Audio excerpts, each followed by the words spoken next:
Sh- Shalom, shalom, aking mga kapatid sa pananampalataya. Ito na naman po yung kapatid na si Roland, na muli ay binibigyang pagkakataon ng ating rabay na makapangaral ng kanyang salita. At sana po tayo po na nakikinig ay mabiyayaan ng pagpapalang kaalaman at tayo ay mabigyan ng tinatawag na kababaang loob para tanggapin po natin ang aral. Dahil ang aral pong ito ay para sa ating lahat. Unang-una po sa akin na binibigyang pagkakataon ng rabay na magsalita. At ganoon din po sa inyo, nagbinayayaan na tatanggap ng kanyang aral. Kaya kung kayo po ay nakahanda na, ang lagi po nating sinasabi, ang maikling lapis ay mas mainam kaysa sa mahabang memorya. Ano po? Now, talasasin po natin ang kwento. Dahil ang aral po ng rabay ay medyo naiiba.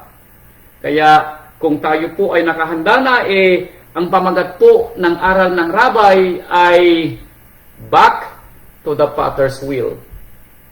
Ang pagbabalik daw po ng putik sa magpapalayo. So talasasin natin ang kwento. Bakit ganito ang kwento ng rabay? At sana ay may maunawaan tayo. Maibuhay natin. At kung maapakan man ang ating mga paa, tayo po sana ay huwag maging matigas ang ulo, kundi tanggapin natin ang aral at turo. Dahil alam po at alam po natin na ito ay sa ating ikatututo. Simulan po natin ang kwento ng rabay, pero bago po natin tunghayan ang kwento ng rabay, bibigyan ko kayo ng background. Kung paano ang putik ay magiging isang matibay na lalagyan o anuman yung gustong gawin ng isang magpapalayo. Alam po ninyo, bago ang palayok ay maging isang palayok o maging isang vessel o maging isang anumang gustong gawin ng magpapalayo, ito ay isang tuyong lupa. Mud, kumbaga sa Ingles. Ito po ay tutubigan hanggang sa ito ay lumambot. At kapag ito po ay lumambot, ito po ay matatawag na magiging putik. At kapag ito na po ay malambot at husto na po sa timpla, hindi siya masyadong basa, hindi naman siya masyadong tuyo, kundi ito ay husto lamang para ito ay magkadikit-dikit para gawing isang palayok o anumang bagay na gustuhin na magpapalayok. Ito ay dadalhin sa tinatawag na potter's wheel o gulungan ng magpuputik o magpapalayok. At ito ay kanyang huhulmahan ayon sa kanyang gustong hugis o gustong disenyo hanggang siya po ay makontento. And then ito po ay kanyang patutuyuin. Pero kung makikita po niya na sa pagkatuyo po niya ay hindi po niya magustuhan yung itsura ng palayok na nagawa niya, uulitin niya po uli yung kwento. Ibabalik po niya uli sa pagiging tuyong lupa. And then, tutubigan para maging putik. And then, ilalagay po niya uli sa hulmahan.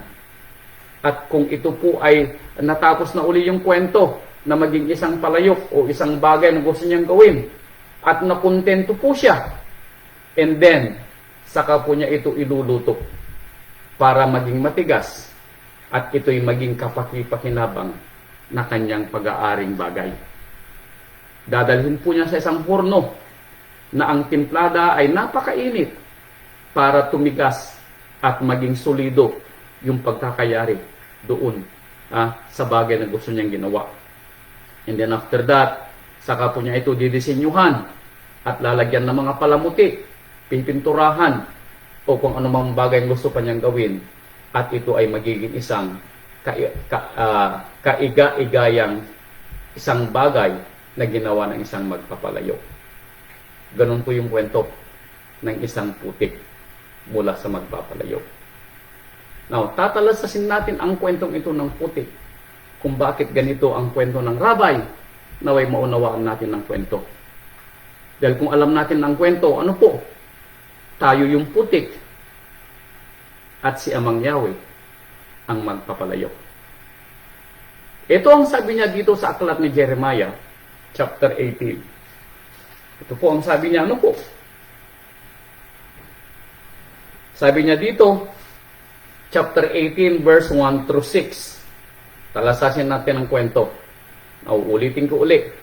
Maunawaan natin ang kwento na tayo yung puti at si Amang Yahweh yung magpapalayo. Sabi niya dito, ang salita na dumating kay Yirmiyahu o Jeremiah o Yermia mula kay Amang Yahweh na nagsasabi, ikaw ay bumangon at bumaba sa bahay ng magpapalayo at aking ipaparinig sa iyo ang aking mga salita roon. Anong sabi ni Amang Yahweh kay Jeremiah? Bumangon ka, Jeremiah.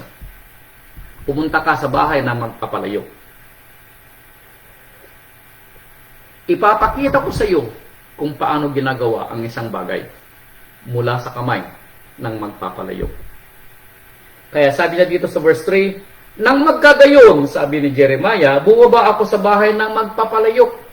At narito, nadatnan niya na ang magpapalayo ay gumagawa ng kanyang gawa sa pamamagitan ng mga gulong doon sa potter's wheel, doon sa gilingan ng magpapalayo. Anong nakita niya? Eto, verse 4. At nang mabasag sa kamay ng magpapalayo ang sisidlang putik na kanyang ginagawa. So gumagawa siya ng palayok doon sa putik na kanyang ginagawa. Pero nang ito ay mabasag, anong ginawa niya? Gumawa siya uli ng ibang sisidlan. Meaning, inulit niya uli yung kanyang ginagawa. At ito'y paulit-ulit niya na ginawa na minagaling na gawin ng magpapalayo. So, paulit-ulit yung paggawa ng magpapalayo doon sa putik na kanyang kinuha hanggang siya po ay makontento doon sa kanyang ginawa. Tandaan po natin, hindi tumigil yung magpapalayo hanggang hindi siya makontento sa kanyang gawa. And then, sabi niya sa verse 5, nang magkagay dumating sa akin ang salita ni Amang Yahweh na nagsasabi, O sangbahayan ni Israel, hindi baga ako makagagawa sa inyo na gaya ng paggawa ng magpapalyok na ito? Now, nakita ni Jeremiah yung ginagawa ng magpapalyok doon sa putik at siya gumagawa ng isang bagay at hindi siya tumigil sa pagbabalik-balik doon sa putik saan? Doon sa potter's wheel hanggang siya makontento sa kanyang magawa. Tandaan po natin ang kwento, ano po? Hindi siya tumigil sa pagbabalik sa putik saan? Sa potter's wheel. Hanggang siya makontento sa kanyang gawa. At ang sabi ni Amang Yahweh, sabi niya, hindi ba ako makagagawa sa inyo na gaya ng paggawa ng isang magpapalyok? Sabi ni Amang Yahweh, narito, kung paano ang putik sa kamay ng magpapalayok, gayon kayo sa kamay ko, usang bahayan ni Israel. Tandaan natin ang kwento, ano po? Kung gaano ang putik sa magpapalayok, sabi ni Amang Yahweh, ganon kayo, aking bayang pinili sa aking mga kamay.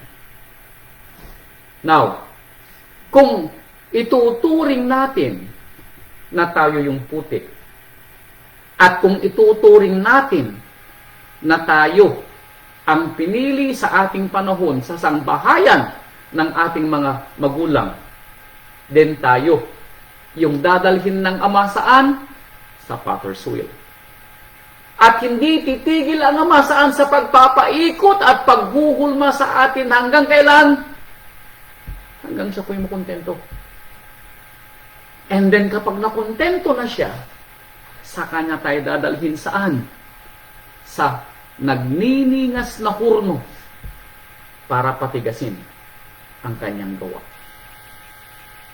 Now, tatalasasin natin ano ang ibig sabihin ng potter's wheel at anong ibig sabihin ng hurno. Na kung minsan nakakalimutan natin na parang napakasimple ng buhay, totoo po, napakasimple. Pero kung nauunawaan natin yung potter's wheel, yung paggawa ng putik sa palayok, at yung paghuhurno doon sa palayok para ito'y tumigas, siguro, ano po, wala tayong reklamo sa buhay.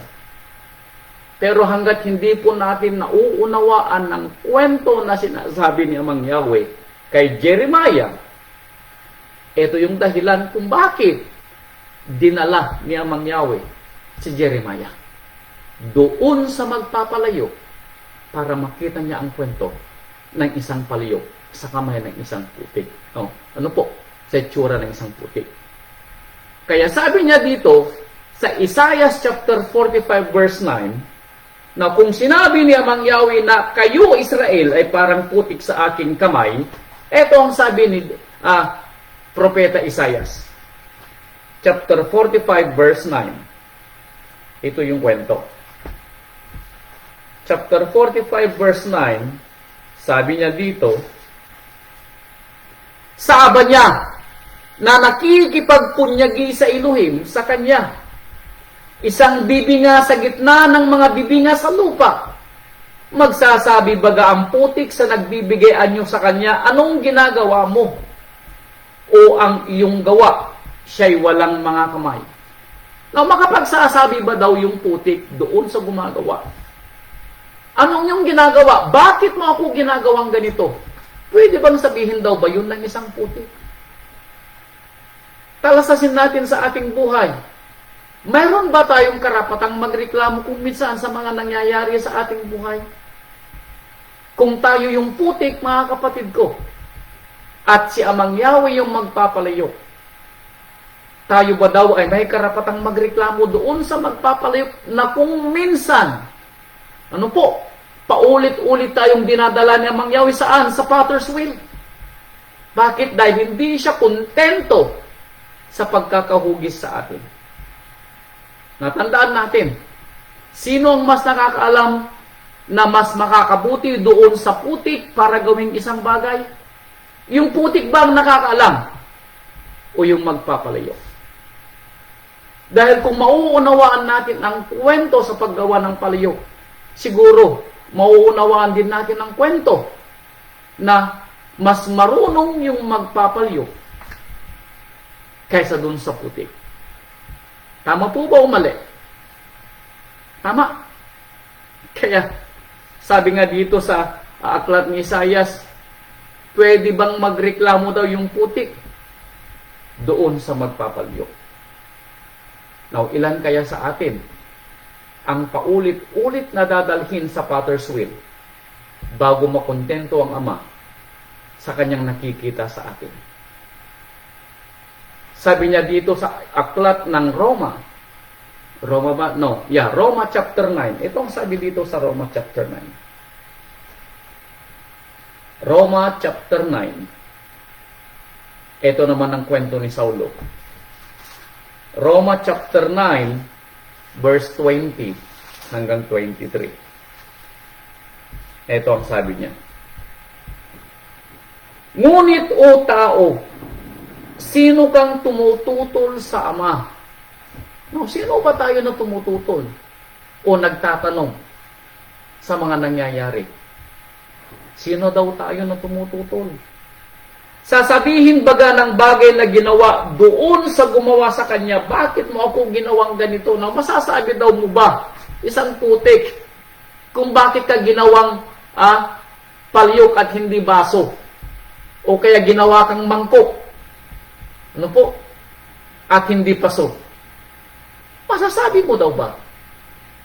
Bakit ka ginawa niyang kaldero o banga, samantalang yung isa ginawa niyang tapayan? Masasabi mo daw ba? Ano po? O wala ba gamang kapangyarihan sa putik ang magpapalyok? Ano, kung mapapansin po ninyo, Jeremiah, Isaiah, and then dumako tayo dito sa aklat ng Bagong Tipan, Roma. Pareho lang yung kwento. Sabi niya, maaari bagang magsalita ang putik sa magpapalayok upang gawin sa isa lamang limpak ang isang sisidlan, sa ikapupuri at ang sa isa'y ikahihiya. Now, may makapagsasabi ba doon sa putik? Na yung isang putik ay ginawa niyang kimpal sa ikapupuri. At yung isang kimpal ay ginawa niyang sa ikahihiya. Wala po, di po ba?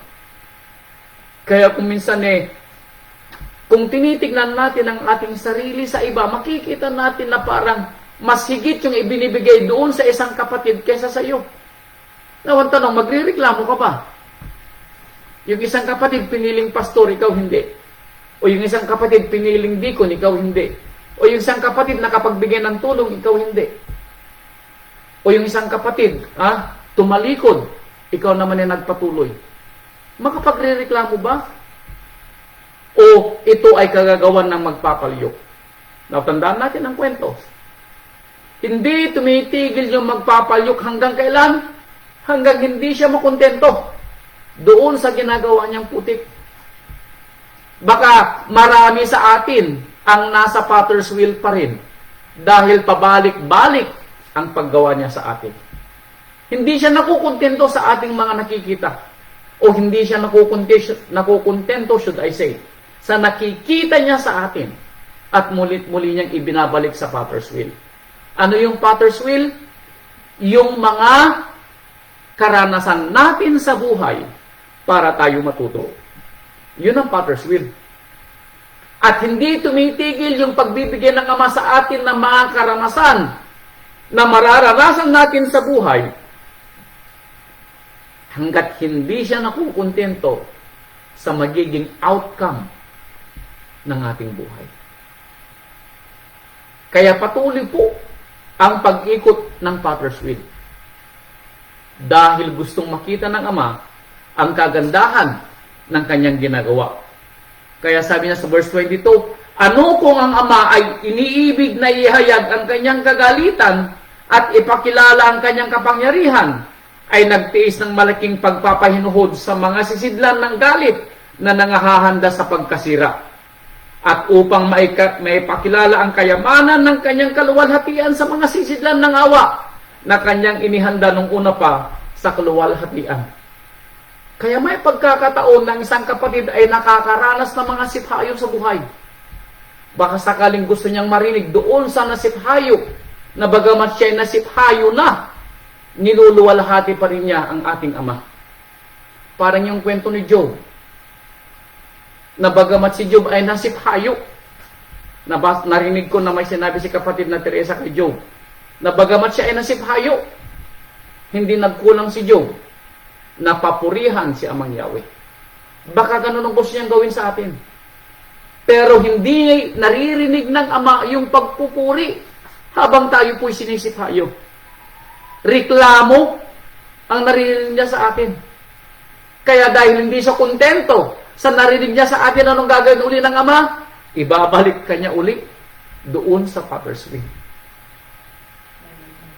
Huhulmahin ka uli. Magpapadala siya uli ng magpapatibay ng iyong pananampalataya, hoping na ngayon ay maunawaan mo. Dahil hindi titigil ang Ama, kapatid ko, ayon sa kwento.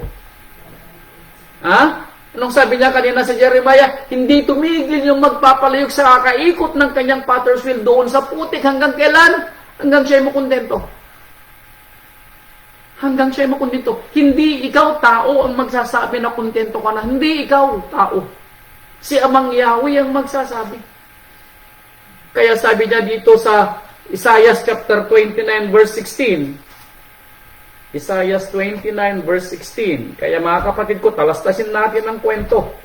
Dahil ang kwentong ito ay kwento ng ating buhay. Ano po? Bagamat ito'y binabasa natin sa panahon ng mga Israelita at panahon ng mga apostol, ito po'y kwento ng ating buhay. Isaiah 29 verse 16.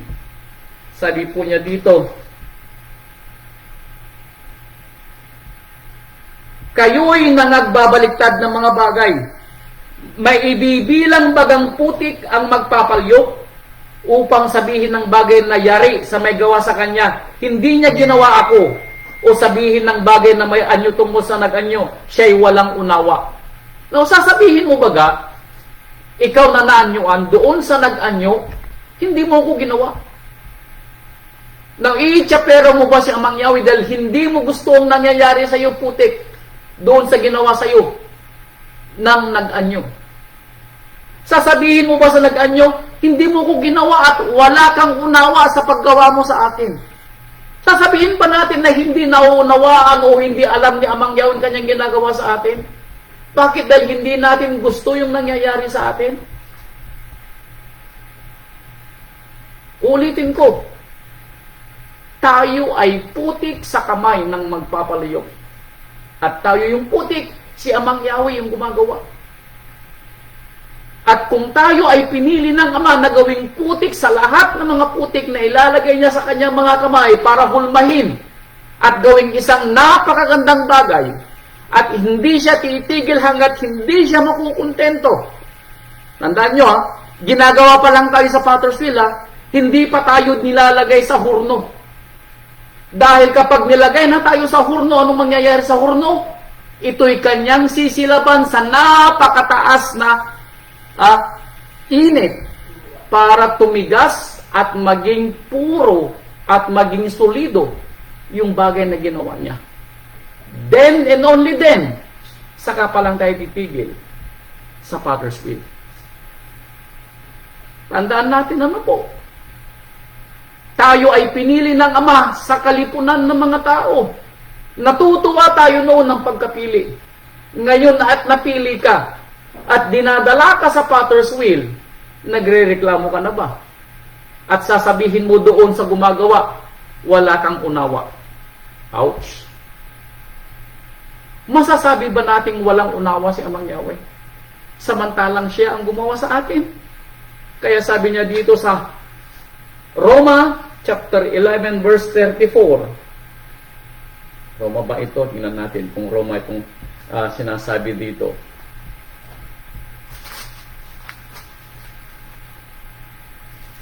Roma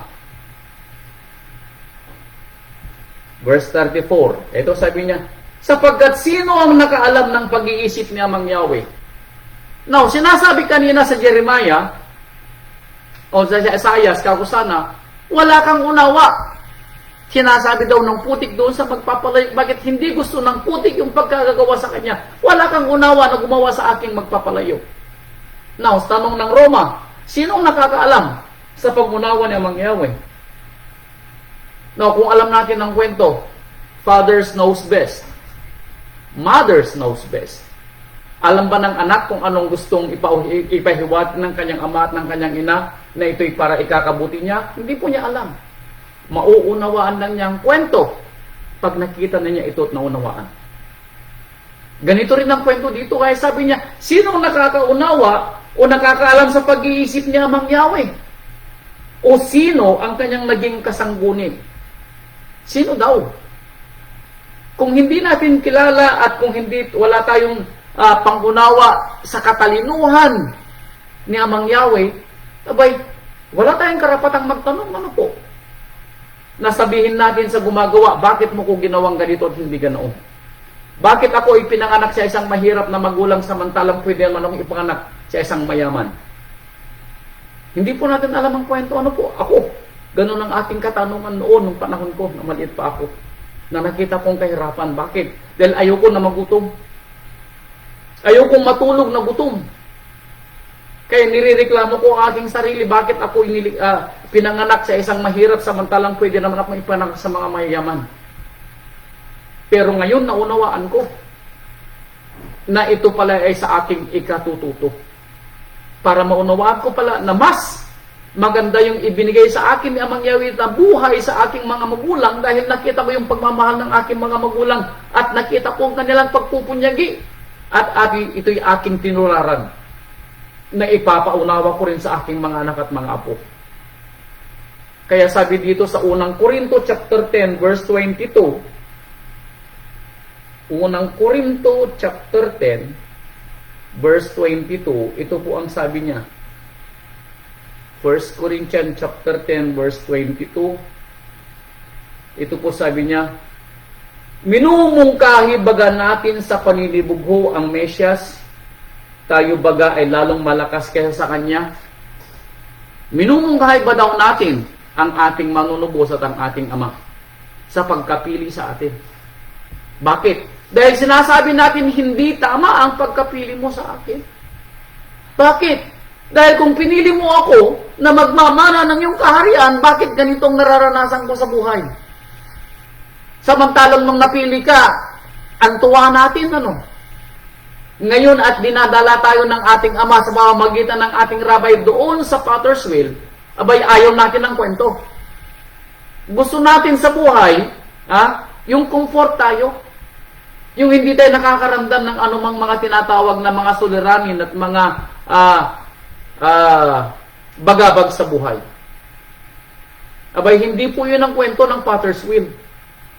Ang Potter's Wheel, hindi po yan titigil sa paggawa sa iyo bilang isang putik na gagawin kang palayo at hindi po siya, hanggang hindi po siya nakukontento. Kaya ang tanong, kailan tayo titino at titigil sa kakareklamo habang tayo po ay nasa Potter's Wheel? Kaya sabi dito sa Proverbio, eto sabi niya sa Proverbio, sa ating karireklamo, sa buhay na nangyayari sa atin at nararanasan natin, kung minsan na hindi natin nauunawaan, dahil na rin sa ating kamangmangan at kakulangan ng pananampalataya, ito ang sabi niya sa Proverbio. Proverbio chapter 1, sisimulan ko sa verse 22. Sabi niya dito sa verse 22, hanggang kailan kayong mga musmos magsisiibig sa inyong kamusmusan? Hanggang kailan daw tayo matututo bilang isang putik sa kamay ng ating Ama? Hanggang kailan tayo matututo sa aral para maunawaan natin ang kwento ng ating buhay? At sana sa susunod, hindi na tayo magkamali. Pero hanggat tayo po ay nagkakamali sa mga desisyon natin sa ating buhay, hindi po titigil ang Potter's Wheel sa pag-ikot sa ating buhay. Hindi po titigil ang Potter's Wheel. Keep muli at muli po tayong ibabalik ng Ama sa gulong ng magpuputik. Bakit? Hindi niya nakikita yung kakontentuhan sa kanyang gawa. Hindi nakikita sa atin yung pagiging maturity ng ating pananampalataya. Bakit? Patuloy tayong nagkakamali sa ating mga salita, sa ating mga gawa. Supposedly, hindi na lumalabas sa ating mga bibig ang mga salitang hindi kanais-nais, pero patuloy pa rin lumalabas. Balik ulit tayo sa Potter's Wheel. Ipinapaunawa sa atin ang mga salita ng Ama para maunawaan natin ang kwento kung paano natin ipangili ng kanyang mga araw ng pagsamba. Pero nakikita niya kulang tayo sa pangunawa. Kaya anong gagawin niya? Ibabalik niya ulit tayo sa Potter's Wheel. Kaya sabi niya rito, hanggang kailan magiging musmus at inyong pananatilihin ang inyong kamusmusan? At ang mga nanunuya ay maliligaya sa panunuya. At ang mga mangmang ay magtatanim sa kaalaman. Hanggang kailan daw tayo magtatanim sa kaalaman? Hanggang kailan natin nanaisin na matuto sa salita ng Ama? Alam niyo, tuwing araw ng Bible study, ano po nyo, ang lagi kong hinihintay, na inaasahan, may mga magtatanong. Yun ang lagi kong inaasahan. Dahil I'm hoping and praying, may nagbasa ng Biblia. Hoping and praying, may nagbasa ng Biblia. Pero, more often than not, wala pong tanong. Ano po? Bakit? Dahil kung atin pong susumain, wala tayong naging panahon sa pagbabasa ng Biblia. Tama, mali. Balik ulit tayo sa Potter's Wheel, Bakit? Dahil hindi tayo parang wala tayong natututunan. Bago kayo matulog, kayo po ba'y nagbabasa ng Biblia kahit papaano? Sasabihin nyo, wala tayong panahon. Pagod. Actually, mananalangin na nga lang, nakahiga na sa kama, nananalangin na. Hindi na nga tayo makatayo. Hindi na nga tayo makaluhod. Bakit? Pagod. Kailan tayo matututo? Alam niyo siguro kung tayo ay anong tawag dito? Huwag naman sana. Kung tayo ay may mabigat na suliranin, siguro tatayo tayo at luluhod para manalangin. Bakit? Kasi kailangan nating marinig ang ating sarili na humihingi ng awa sa Ama. Baka sakaling dinggin ang ating mga panalangin. Sa ganoong panahon lang ba tayo matututo? Kailangan pa ba ng Ama na muli dadalhin tayo sa Potter's wheel? At muling pagugulungin at gagawing uling isang palayok hanggang siya makontento. Or tama na yung hustong hugis, yung minsang hinugis lang ng Ama na kontento siya at agad nilagay doon sa hurno. Di ba sana ganun tayo? Pero anong ginagawa natin sa ating buhay? Gusto ba natin na paulit-ulit tayo nasa Potter's wheel? Verse 23, magsibalik kayo sa aking saway, narito, aking ibubuhos ang aking espiritu sa inyo. Anong sabi ng Ama? Makinig kayo at magsibalik kayo sa aking saway. Sana yung huling pagbalik natin sa Potter's wheel, that is the end of it. At hindi na tayo muling ibabalik pa. Bakit? Sabi niya, kung kayo makikinig sa aking saway, sabi niya, aking ibubuhos ang aking espiritu sa inyo. Para maunawaan natin ang kwento. Para hindi tayo nagrereklamo kung ano man ang dumarating sa ating buhay. Para malaman natin kung anong mabuting advice ang ibibigay natin sa mga kapatiran ng mga baguhan pa lang sa pananampalataya o baguhan pa lang sa buhay. Pero kung minsan, parang tayo ay pasaway. Kaya gusto natin na tayo'y laging sinasaway. Parang yung mga anak natin. Alam niyo yung mga anak natin habang bata, kapag sinasaway nyo, palagi silang nagpapasaya. Uulitin nilang kanilang magawa. Bakit? Dahil hindi pa gusto ang kanilang mga pangunawa. Tayo'y tumanda na. Pero kung minsan, hindi pa rin gusto yung ating pangunawa. Nagiging pasaway pa rin tayo. Paulit-ulit ang ating ginagawang pagsaway. Samantalang hindi naman dapat na paulit-ulit ang pagbabalik sa atin ng ating Ama sa Potter's wheel. Kaya sabi niya dito sa verse 24, sapagkat ako'y tumawag at kayo'y tumanggi. Aking iniunat ang aking kamay at walang nakinig. Sapagkat ako'y, kundi inyong inuwi sa wala ang buo kong payo at hindi ninyo inibig ang aking saway. No, nung sabi ng Ama, dahil hindi nyo dinilig ang aking saway, anong gagawin ko sa inyo? Ibabalik ko ulit kayo sa Potter's wheel. Are you not tired yet? Sabi nga. Ulit-ulitin ba natin ang ating kwento? At saka lang tayo matututo kung kailan malapit na tayo doon sa ating huling panahon, nakahiga na tayo sa ating deathbed.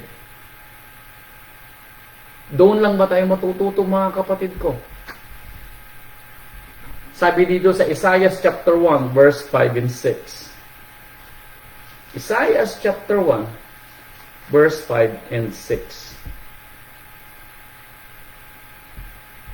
Bakit kayo'y hahampasin pa na kayo'y manghihimagsik ng higit at higit? Ang buong ulo ay masakit at ang buong puso ay nanlulupaypay. Bakit gusto nyo pang lalong mahaplit? Bakit gusto nyo hampasin pa ng higit? Samantalang ang inyong mga ulo, sabi ni Isaiah, ay masakit at buong puso ay nanlulupaypay. Mula sa talampakan ng paa hanggang sa ulo ay walang kagalingan, kundi mga sugat at mga pasa at mga nagmamanang sugat, hindi nangatikom o nangatalian man o nangapapahiran man ng langis. Bakit gusto niyong maranasan ang mga bagay na ito? Sabi ni Isaiah. Bakit ka gusto nating paulit-ulit na ibinabalik ng Ama doon sa Father's will?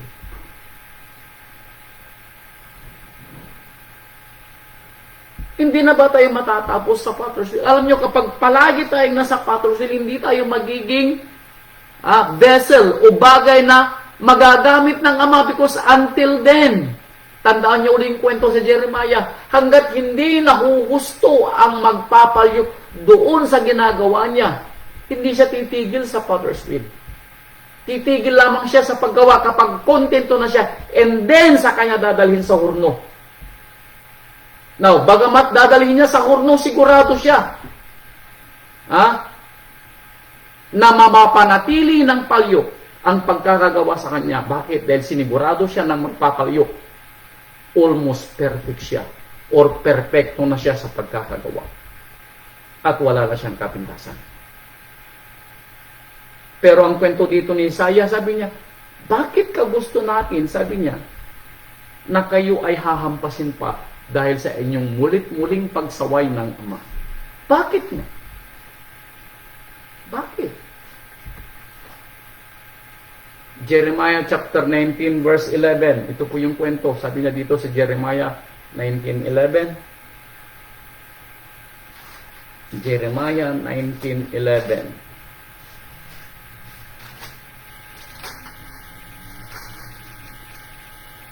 19:11, sabi niya, ganito ang sabi ni Amang Yahweh ng mga hukbo, ganito ko babasagin ang mga taong ito at ang bayang ito, gaya ng pagbasag ng sisidlan ng magpapalyok, na hindi na mabubuo ulit, at sila'y mga glilibing sa tupit, hanggang sa mawalan ng dakong mapaglilibingan. Huwag naman sana. Now, alam mo, ano pong ibig sabihin nito? Sabi niya, babasagin daw niya yung palayok, at ito hindi niya ibabalik uli sa potter's wheel. Meaning, hindi niya magawa sa kanyang gustong gawin yung putik. Bakit? Dahil yung putik mismo ay umaayaw doon sa magpapalayok. Kaya sabi niya, babasagin ko, sabi niya, at tatanggalin ko sa potter's wheel. Meaning, tayo, sabi niya, ang sabi niya dito, ganito ko babasagin ang mga taong ito, gaya ng pagbasag ng isang sisidlan na magpapalyok na hindi na mabubuo uli. Hindi na daw na tayo bubuyuin.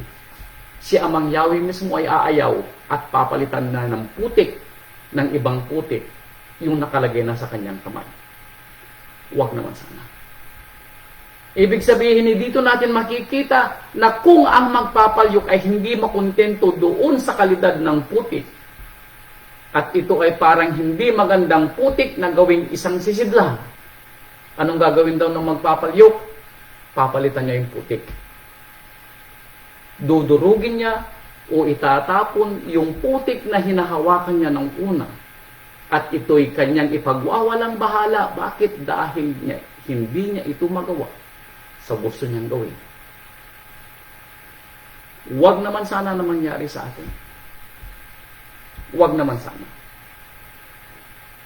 Ito ang sabi dito sa Exodus 34 verse 12, para maunawaan natin kung bakit ganito ang sinabi sa 19:11.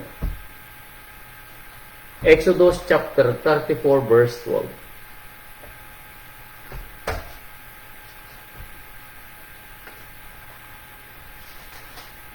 Sabi niya dito sa 34 verse 12,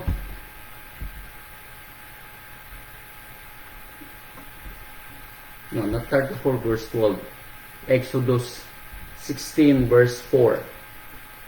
Pangalaw, susunod yun. Mauna yung 16 verse 4. Exodus 16 verse 4. Ito ang sabi niya. 16 verse 4. Nang magkagayoy, sinabi ni Amang Yahweh kay Moses, narito, kayo'y aking pauulanan ng pagkain mula sa langit at lalabasan at pupulutin ng bayan sa araw-araw, ang bahagi sa bawat araw, upang aking masubok sila kung sila'y lalakad ng ayon sa aking kautusan o hindi.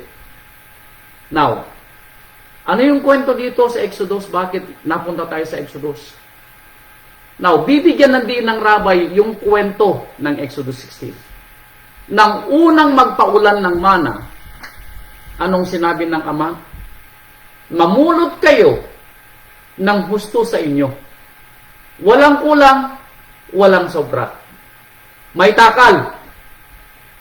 Now, anong sinabi ng Ama? Para malaman ko kung sino sa inyo ang lalakad sa ayon sa aking kautusan o hindi.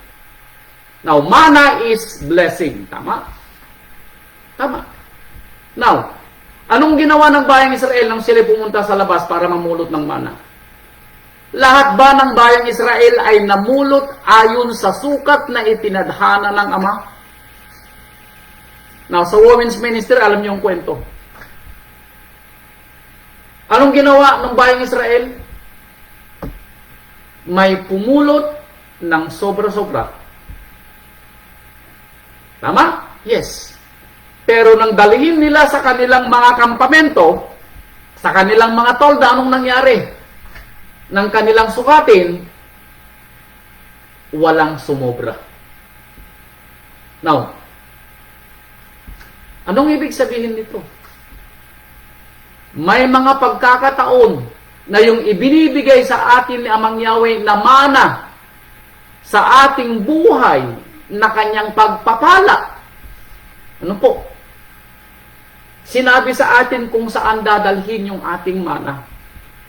Saan dadalhin yung ating pagpapala. Pero kung minsan, hindi natin alam kung saan ito napupunta. At ito'y napupunta sa hindi dapat mapuntahan. At ito'y ginawa din ng bayang Israel ng panahon nila. Ano po? Nagpadala ng mana, ibinigay na pagpapala, pero bagamat may pagpapala, anong nangyari? Kaakibat din nito yung kanilang hindi pagsunod sa kautusan at salita ng Ama. Anong nangyari sa bayang Israel? Sabi niya dito sa Jeremiah. Ito ang sabi sa Jeremiah.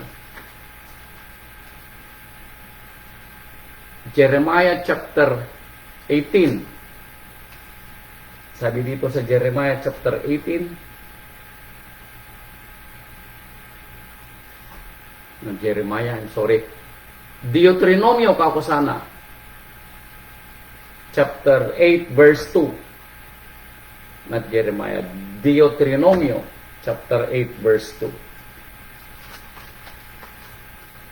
Sabi dito sa chapter 8 verse 2. At iyong alalahanin ng buong paraan na ipinatnubay sa iyo ni Amang Yahweh mong Ama nitong 40 taon sa ilang. Now, ilang taon dinala sa potter's wheel ang bayang Israel dahil sa hindi nila pagsunod. Kung sa mana na kanilang kakainin ay hindi na sila sumunod, di lalo na sa ibang bagay. Dahil nakita natin yung kwento na maraming mga bagay ang ipinagawa si Amang Yahweh sa kanila pero hindi nila sinunod. Kaya anong ginawa ni Amang Yahweh sa kanila? Yung kanilang paglalakbay, naggagawin lang sanang 40 days. Anong nangyari? Ginawang 40 years. Bakit ganun kahaba ang pagbabalik-balik ni Amang Yahweh sa potter's wheel sa bayang Israel? Pero at the end of the day, may nagbalik loob ba sa kanila sa kanilang pagsaway? Dalawa lang po ang naging mapalad. Naghintay po si Amang Yahweh na mamatay ang lahat ng mga taong hindi gumawa ng kanyang kalooban. Bakit? Dahil sa kanilang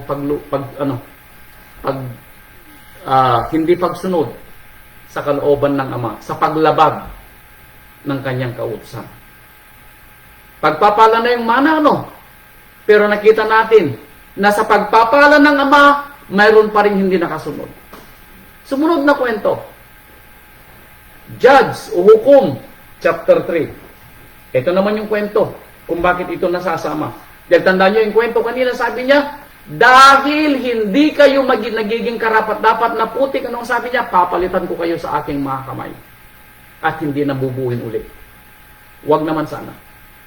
Judges chapter 3. Etong sabi naman dito sa Judges o mga hukom. Chapter 3 verse 1. Ito nga ang mga bansang iniwan ni Amang Yahweh. Bakit? Upang subukin ang bayang Israel sa pamamagitan nila sa makatwid bagay sa mga hindi nakaalam ng mga pagbabaka sa Kanaan. Anong ginawa ni Amang Yahweh? Nang sakupin ng bayang Israel ang Kanaan, anong ginawa ni Amang Yahweh? Bakit hindi totally na tinanggal ni Amang Yahweh ang kaaway? Nag-iwan siya ng kaaway. Bakit? Verse 4. At sila nga upang subukin ng Israel sa pamamagitan nila na maalaman kung kanilang didinggin ang mga utos ni Amang Yahweh na kanyang iniutos sa kanilang mga magulang sa pamamagitan ni Moses. Anong ginamit ni Amang Yahweh na pagsubok sa bayang Israel para maalaman niya kung sila'y gagawa ng kanyang kalooban? Yung mga iniwan ni Amang Yahweh na mga bansa na siyang nagbibigay ng tinik sa kanila paminsan-minsan. Anong ibig sabihin nito? Pwedeng tanggalin ni Amang Yahweh yung mga bansa doon sa panahon ng mga Israelita para wala na silang maging tinik sa kanilang mga lalamunan. Pero ito ay pinili ni Amang Yahweh. Bakit? Para makita niya kung hanggang saan ang pagiging masunurin ng bayang Israel. Now, anong bearing nito sa buhay natin? Hindi tayo binigyan ni Amang Yahweh ng buhay na pagkapili niya sa atin bilang kanyang lingkod, magkaroon tayo ng buhay na at ease. Hindi po niya ginawa. Pero pwede niyang gawin. Hindi niya binigyan ng buhay si kapatid na Teresa na maging milyonarya. Bakit? Para hindi na siya mamroblema sana sa kanyang ikabubuhay at sa mga pangangailangan ng kanyang mga anak. Pero hindi niya binigay. Bakit? Para malaman ni Amang Yahweh na bagamat hindi niya binigyan si Sister Teresa ng milyon para maging milyonarya siya, hinihintay ni Amang Yahweh kung paano magtitiwala si kapatid na Teresa sa pagpapala ni Amang Yahweh kung magtitiwala siya bagamat hindi siya milyonarya. Narinig natin yung patutuo. Nagtiwala siya at nakita niya na hindi siya pinabayaan ng Ama. Hindi po tayo binigyan ni Amang Yahweh. Sabi ko nga sa inyo, ang nakaraan nating mga aral, our faith is not walk in the park. It's not walking in a rose garden. Hindi po ganun ang pagpapalang ibigay sa atin ng pagkapili po niya tayo bilang isang lingkod. Bakit? Dadalhin niya tayo sa potter's wheel para maunawaan natin ang kwento. At dahil kapag naging kontento na siya sa atin, yung last na kanyang pagdadalhin sa atin, doon sa hurno. At doon sa hurno, doon na natin malalaman kung tama nga yung pagkakagawa sa atin. After na napakaraming panahon sa potter's wheel, pag hindi nabasag yung inilagay niya sa hurno, kundi ang sisidlan ay lalong tumibay, naging solidong pagkakagawa at hindi siya bumigay dahil walang nasama sa kanyang pagkaputik ng mga hindi purong putik. Walang nasamang mga dumi para para mapigilan yung pagkadikit-dikit. Kaya kung mapapansin ninyo, yung mga paso na binibili ninyo kung merong mga break sa gitna at may mga basag ng konti, reject ang tawag doon. Bakit? May nasaging ibang mga materialis na hindi kasama sa tunay na putik. Ganun pong ibig sabihin din sa atin kapag tayo po ay hindi nabasag sa pagkakalagay sa hurno, then tayo po at the end of the day ay masasabing tunay na pulido ang pagkakagawa at perpektong pagkakagawa. Dahil yung huling pagsubok po sa isang putik na ginawang isang palyo, kapag ito na po ay nasa hurno at ito'y niluto na para maging pakinabang siya ng magpapalyo. But until then, tayo po ay nasa potter's wheel. Iilan pa lang po sa atin ang nakalipas ng potter's wheel. Yung mga matatanda na sa pananampalataya na hindi na nagrireklamo sa mga dumarating sa kanilang buhay, sila po yung mga nakalagpas na ng potter's wheel. Naghihintay na lang po sila kung kailan sila dadalhin doon sa hurno. At yung iba sa atin, nasa hurno, sa kalagitnaan ng hurno. Pero hindi nagrereklamo. Bakit? Tinitiis ang init ng hurno. Dahil alam natin na pagkalipas ng hurno at tayo ay hindi nabasag at tayo ay hindi nagkaroon ng bitak, then masasabi natin, tayo po ay tunay na nananampalataya at naging successful po o hindi na sayang yung pagod nung magkapalyo. Ano po? Sana ganun din tayo. Kaya sabi niya dito sa Exodus, nabasa ko naman Exodus 16, o yan, nabasa ko ng Exodus 16. Dito sa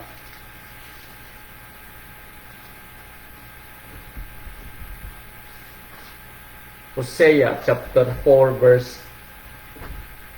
10. Hosea chapter 4 verse 10, sabi niya dito,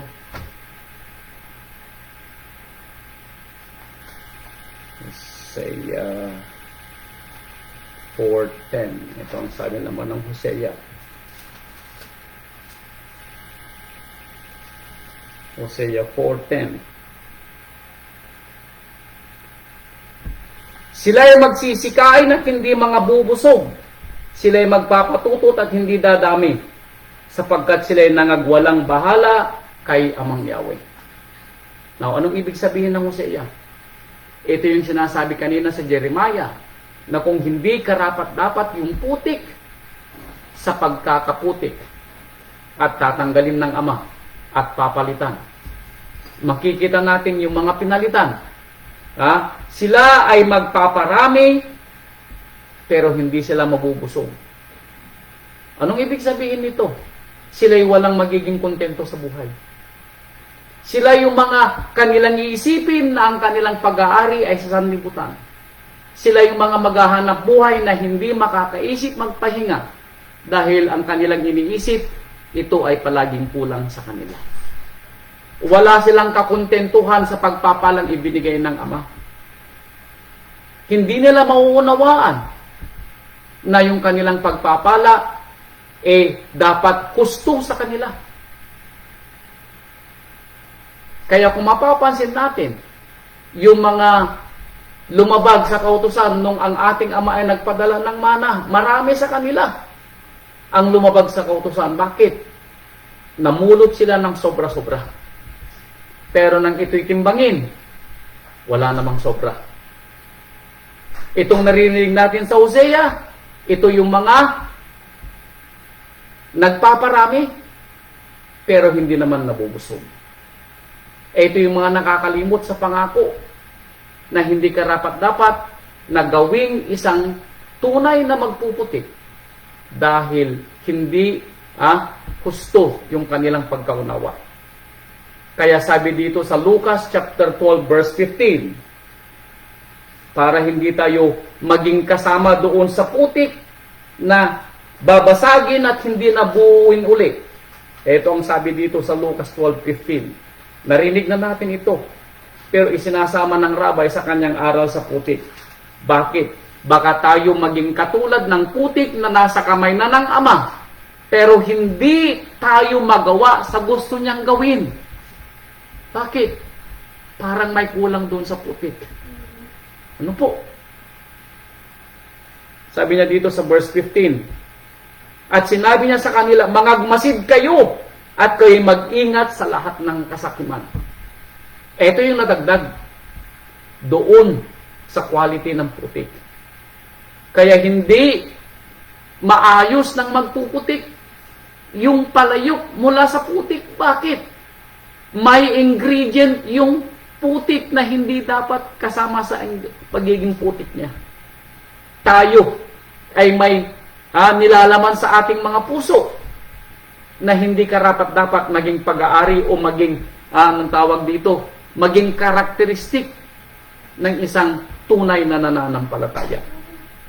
Yung kasakiman daw natin, sa mga nakikita natin sa sanlibutan. Bakit? Sapagkat ang buhay ng tao ay hindi kasaganaan ng mga bagay na tinatangkilik niya. Ouch!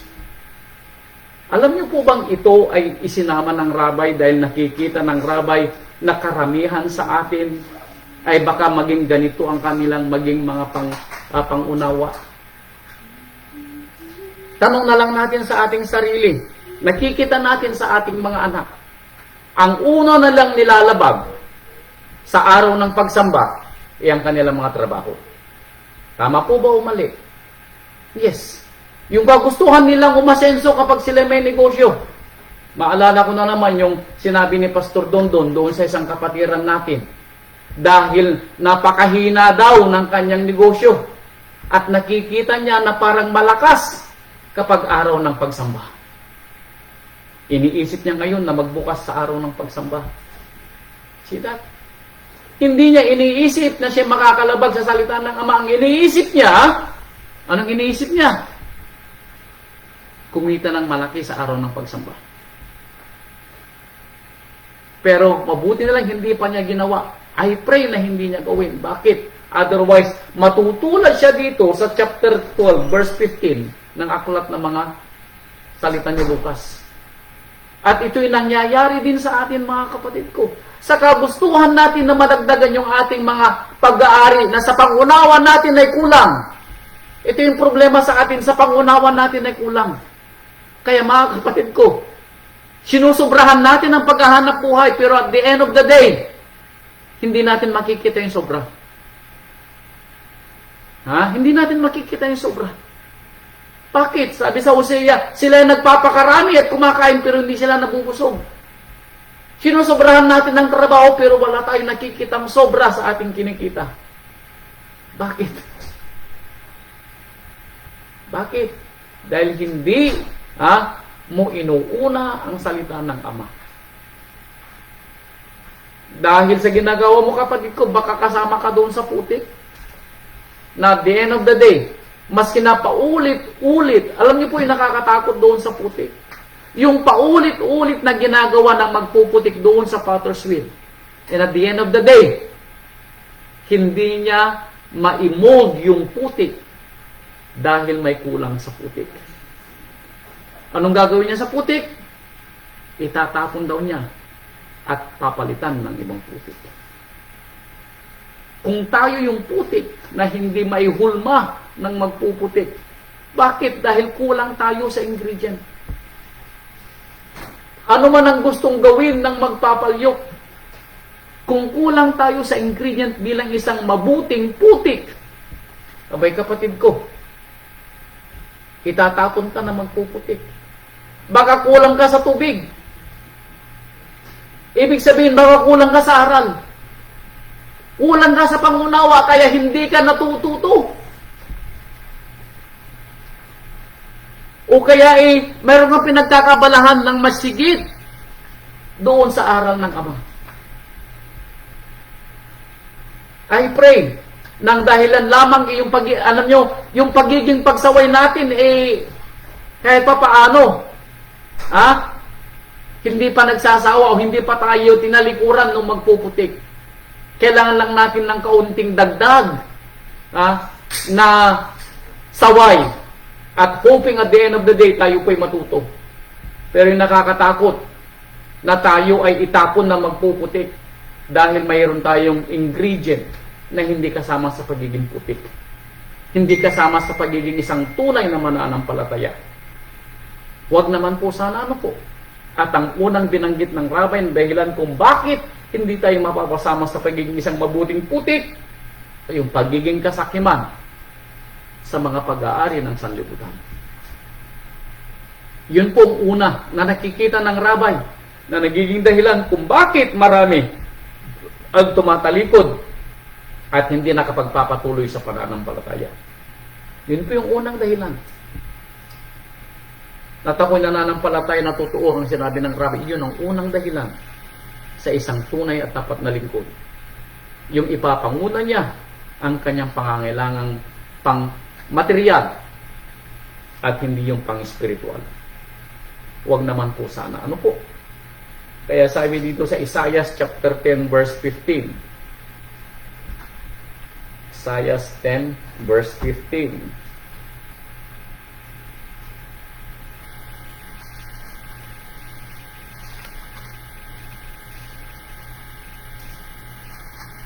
Isaiah 10:15, sabi po niya rito, magmamapuri ba ang palakol laban sa nagpuputol niyaon?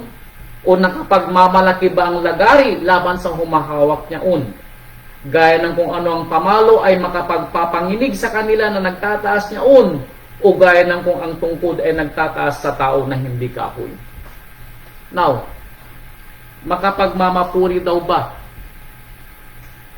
yung palakol doon sa nagpapalakol. Ang ibig sabihin makwi-question ba nung putik kung bakit siya inayawan nung magpuputik? Bakit? Dahil nakita na magpuputik na hindi niya pakikinabangan yung putik. Now, at the end of the day, hindi natin masisisi yung magpuputik. Kundi ang sisisihin natin at the end of the day, yung putik. Dahil hindi siya naging purong putik na pwedeng gawing isang mabuting sisidlan ng magpuputik na gumagawa. Kaya ang sabi ko sa inyo muna, ang isang putik ay dati isang tuyong lupa na diniligan, binuhusan ng tubig hanggang sa maging isang tunay na putik. Ang dilig dito o ang tubig dito na nagpalambot doon sa tuyong lupa ay ang salita ng Ama at ang kanyang pagpapala. Tinanggap ito ng isang taong inihalin tulad sa tuyong lupa. At nang ito'y maging isang putik na sa ating pangunawa ay isang tunay at mabuting putik, saka ito dinala ng magpuputik sa kanyang Father's will.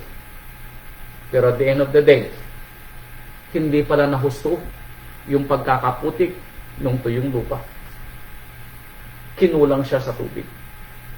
Hindi siya nag-absorb ng tubig. Dahil may mga lupa na nag-absorb ng tubig at may mga lupa naman na hindi siya makapag-a-absorb ng maraming tubig. Ganun po ang itsura natin bilang tao. May iba sa atin ang talagang gustong mag-absorb ng maraming tubig o maraming salita para matuto. Na gusto para sa atin. Ano po? Pero meron namang sa atin na sa tingin niya at pangunawa, makarinig lang ng kaunting salita, gusto na sa kanya. Baka naman at the end of the day, ito yung maging dahilan para hindi ka maging isang tunay na putik na maaaring gamitin ng isang magpapalayo. Huwag naman sana, kapatid ko. Ano po? Well, at the end of the day, walang sisisihin kundi ikaw. Dahil hindi ka naging isang tunay at mabuting putik dahil sa iyo na rin ang may kakulangan sa pagiging isang mabuting putik.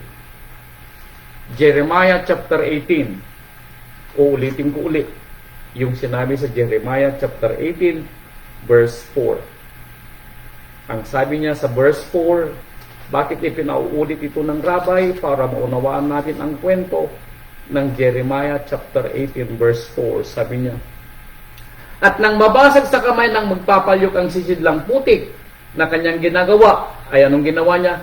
Gumawa siya uli ng ibang sisidlan na minagaling na gawin ng magpapalyok. Hindi po siya tumigil hanggang magawa po niya ang gusto niyang gawin doon sa putik. And then verse 6, sang bahayan ni Israel, hindi baga ako ang makagagawa sa inyo na gaya ng paggawa ng magpapalyok. Ako ang magpapalyok at kayo yung putik. Inuulit po ito ng Ama para maunawaan natin ang kwento na tayo ay pinili katulad din ng bayan ng Israel. Tayo ay putik sa kamay ng Ama at dinadala niya tayo sa kanyang Father's will. At since siya yung magpapalyok, anong sabi niya doon sa verse 4? Hindi daw tumitigil yung magpapalyok na gawin ang isang putik bilang isang sisidlan hanggang siya'y makontento sa kanyang magagawa. At kung makontento na siya, sa kanyang pangunawa ay gusto na, then sa kanya dadalhin sa horno. Kaya sabi dito sa Deuteronomio, chapter 18, uulitin ko ulit. Deuteronomio chapter 8 verse 2. Yan, Deuteronomio chapter 8 verse 2. At inyong alalahanin ang buong paraan na ipinatnubay sa iyo ni Amang Yahweh mong Ama. Kailan? Nitong 40 taon. For 40 years. Pinatnubayan niya ang bayang Israel. Bakit? Sa kanyang pagbabalik-balik sa kanila sa Father's will. Hanggang sila po ay tumino. Yung mga hindi tumino, pinatay po niya sa ilang. Yung mga tumino, silang nakarating sa lupang pangako. Sana tayo din po ay ganun. Ano po? Bagamat tayo po ay paulit-ulit sa potter's wheel, may pag-asa po tayo. Hanggat hindi tayo yung inaayawan, hanggat hindi tayo yung binasag na palyo at ito'y hindi na binuo, may pag-asa po tayo. Kaya sabi niya dito sa Isaiah 64 verse 8, sana at the end of the day, ay ito ang sabihin natin. Pagkatapos nating marinig ang kwento ng ating rabay sa magpapalyo, sana ganito ang sabihin natin. Isaiah 64 verse 8. Sabi niya dito, ngunit ngayon, O Amang Yahweh, ikaw ay aming ama. Kami ang malagkit na putik. Ayan. Ano yung criteria at karakteristik ng isang mabuting putik? Malagkit na putik. Para hindi siya mapasag. Para hindi siya magkabitak. Para maski ito'y dalhin sa hurno.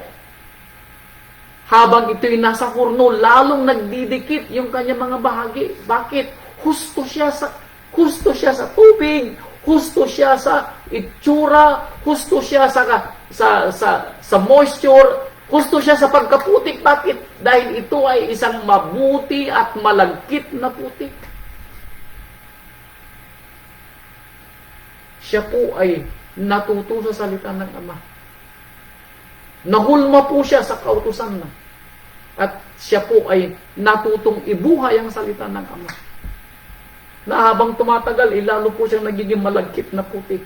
Kaya nang dalhin na po siya sa hurno, sigurado po ang Ama na ito hindi mababasag at hindi magkakabita. At pakikinabangan ng Ama pagkaahon niya sa hurno. Ganon na po yung iba sa atin. Yung iba sa atin ay pinapakinabangan na ng Ama. Wala na po tayo sa hurno. Pinapakinabangan na po tayo ng Ama. Yung iba sa atin nasa potter's wheel pa. At malapit na yung iba na dadalhin sa hurno. Pero baka meron sa atin, sana wag namang mangyari na tayo ay hindi maging katulad ng mabuting at malagkit na putik na every now and then palaging basag sa kamay ng magpuputik. At palagi niyang ibinabalik sa potter's wheel at the end of the day. Pag ito'y nagsawa na siya sa kakahulma at hindi niya mahulma, anong gagawin niya doon sa putik? Ito'y itatapon niya. Huwag naman sana. Sana katulad tayo dito sa malagkit na putik. Na sinasabi niya, at ikaw ay magpapalyok sa amin at kaming lahat ay gawa ng iyong kamay. Hallelujah, sana ganun. Na lahat tayo ay makaunawa na tayo ay gawa sa mabuting kamay at dakilang kamay ng ating Ama. At tayo ay walang reklamo. Dahil alam natin ang kwento, Roma chapter 8 verse 28. Nang lahat ng nangyayari sa ating buhay ay para sa ating ikatututo. Kung alam natin ang kwento. At alam natin na tayo yung malagkit ng putik. Kaya sabi niya dito sa Deuteronomio chapter 32 verse 6. Deuteronomio 32 verse 6. Sabi niya dito,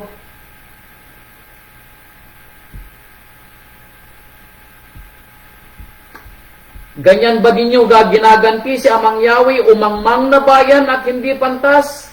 Hindi ba siya ang iyong ama na tumatangkilik sa iyo? Kanyang nilalang ka at itinatag ka. Huwag daw tayong maging mangmang na maging bayan ng Ama katulad ng mga nauna. Tayo daw ay maging pantas. Gantihan natin si Amang Yahweh ng pagpapakumbaba at kababaang loob at pagiging masunurin. At kilalanin natin na si Amang Yahweh ang ating magpuputik at tayo yung putik, malagkit na putik sa kanyang kamay at gagawin niya sa kanyang gustong maibigan. At siya po ay makukuntento sa kanyang gawa. At ito'y dadalhin niya sa hurno. At kapag ito'y nailabas na sa hurno, ay kanyang palalamutian at gagawin niyang isang sisidlad na kanyang pakikinabangan. Dahil sabi niya dito sa Jeremiah chapter 29 verse 11. 29 verse 11. Ito ang 29:11. Sabi niya dito sa Jeremiah 29:11. Sapagkat nalalaman ko ang mga pag-iisip na aking iniisip sa inyo, sabi ni Amang Yahweh. Jeremiah 29:11. Nalalaman ko, sabi ni Amang Yahweh, ang mga pag-iisip na iniisip ko para sa iyo. Now, kung si Amang Yahweh ang magpuputik at tayo yung malagkit na putik sa sa kanyang mga kamay, anong sabi ni Amang Yahweh? Siguro habang ginagawa niya tayo sa kanyang kamay, sabi niya, alam ko ang gagawin ko sa iyo. Ito ay sa ikabubuti mo. Bibigyan kita ng magandang isang sisidlan para pakinabangan ko. Yun ang ginagawa ni Amang Yahweh habang tayo po lang sa kanyang kamay. Kaya sabi niya dito sa Jeremiah 29:11, sapagkat nalalaman ko ang mga pag-iisip na aking iniisip sa iyo, sabi ni Amang Yahweh. Ano? Mga pag-iisip tungkol sa kapayapaan. Peaceful. At hindi tungkol sa kasamaan. Bakit? Upang, sabi niya, bigyan kayo ng pag-asa sa inyong huling wakas. That is, Father, na ano man ang maranasan natin mismo doon sa hurno at ano man yung gawin niya sa atin bilang isang sisidlan, ito'y kanyang gagamitin sa kanyang gawain. Dahil alam niya, at the end of the day, ito'y para sa ating ikatututo at ikabubuti. Bakit? Dahil nag-iisip siya ng kapayapaan para sa atin. Nag-iisip siya ng pag-asa para sa atin. Para at the end of the day, bigyan niya tayo ng magandang huling wakas. At ang ating huling wakas balang araw, mga kapatid ko, kasama tayo sa tatawagin niya. Halika, tunay at tapat kong lingkod. Ikaw ay kasama ko sa ating dulang at papasok ka sa ating kaharian. Mga kapatid ko, ito po ang aral ng laban. Na bagamat tayo po ay pabalik-balik sa potter's wheel, okay lang po yun. Basta at the end of the day, matuto tayo every now and then na tayo dinadala sa potter's wheel. Huwag tayong magsawa sa pagsaway ng Ama. Pero at the end of the day, tayo mismo ang magsabi na ayaw na natin ng saway dahil tayo na ay matututo. Para sa huling pagpunta niya sa atin, paglagay niya sa atin sa potter's wheel, lalabas tayong isang magandang sisidlan at ilalagay niya sa hurno at pakikinabangan niya sa kanyang gawain. At sana ay tayo yung isang malagkit na putik na hindi papalitan ng Ama at hindi niya ito babasagin at ipagwawalang bahala. Kundi tayo ay kanyang pagtsatsagaan na huhulmahin sa kanyang gustong hugis at gustong sisidlan. Gaano man siguro katagal yung paghuhulmasan sa atin sa potter's wheel. Ang importante, tayo po ay gustong matuto. Gaano man katagal maaari ang pagkatuto niya sa atin. Pero okay lang. Dahil alam natin ng ating Ama ay mahabang pasensya. Ano po? Maawain. At lagi po siya naghihintay sa atin. Mga kapatid ko, sana natuto po tayo sa atin. At sana tayong lahat ay malagkit na putik. At sana tayong lahat magamit ng Ama sa kanyang gawain balang araw. At sana matutunan natin ng kwento ng ating Ama ay nag-iisip ng kagandahan para sa atin. At the end of the day, gusto niyang tayo ay makasama niya sa kanyang kaharian balang araw.